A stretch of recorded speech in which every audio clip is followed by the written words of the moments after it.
जब भारत ने बांग्लादेश के रास्ते निर्भरता से निकलने का रास्ता बनाया, जब म्यांमार के जंगलों से होकर निकली भारत की रणनीतिक चाल और जब चीन की स्ट्रिंग ऑफ पीयर्स को मिला एक करारा जवाब, तब जन्म हुआ कालादान प्रोजेक्ट का।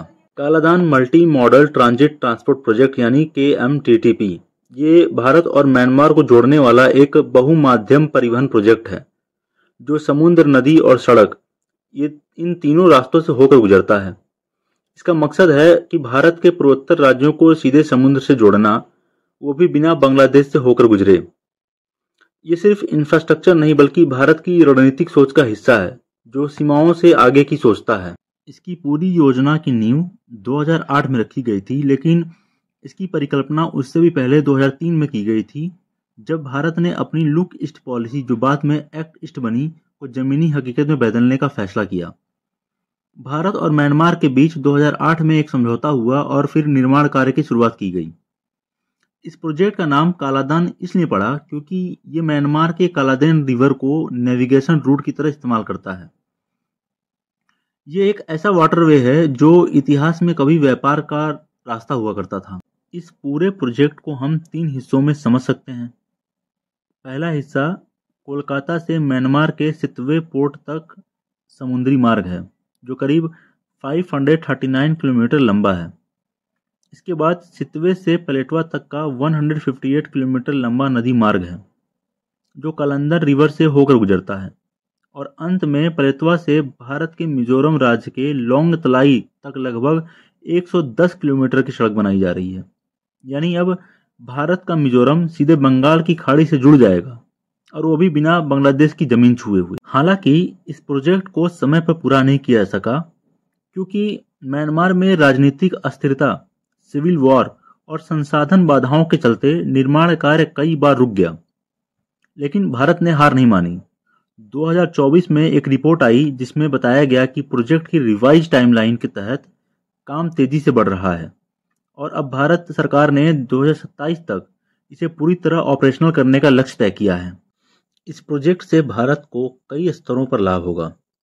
सबसे पहले पूर्वोत्तर भारत को अब सीधा समुद्री संपर्क मिलेगा, जो अब तक केवल बांग्लादेश या चिकन नेक कॉरिडोर के जरिए ही संभव था।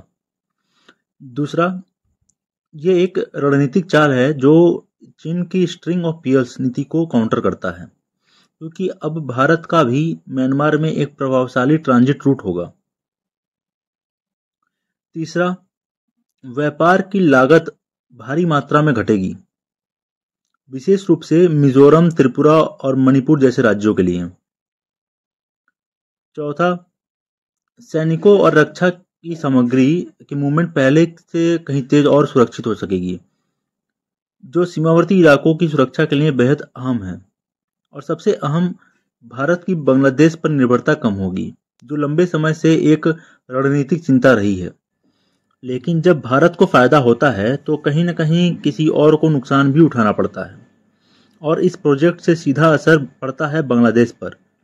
अब भारत को बांग्लादेश के बंदरगाहों और सड़कों का उपयोग नहीं करना पड़ेगा, जिससे बांग्लादेश को मिलने वाला ट्रांजिट रेवेन्यू कम हो जाएगा।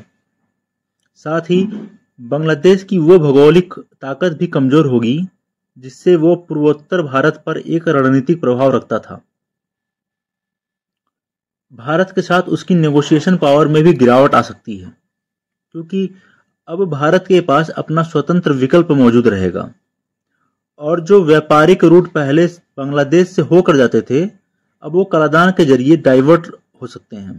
ये प्रोजेक्ट सिर्फ भारत और म्यांमार के बीच का ट्रांजिट कॉरिडोर नहीं है, ये दक्षिण एशिया में भारत की दीर्घकालिक रणनीति का हिस्सा है। जिस समय चीन म्यांमार के कोयोक्प्यू पोर्ट से यूनान तक गैस और तेल पाइपलाइन बिछा रहा है, उसी वक्त भारत कालादान के जरिए अपने प्रभाव को मजबूत कर रहा है।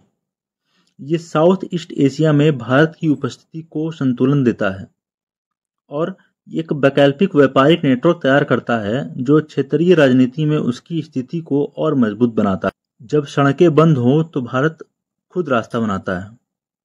कालादान प्रोजेक्ट सिर्फ एक कॉरिडोर नहीं, ये भारत की दूरदृष्टि, रणनीति और सॉवरेनिटी की कहानी है।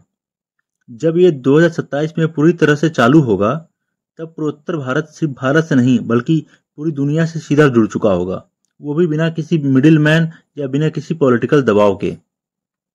धन्यवाद। जय हिंद।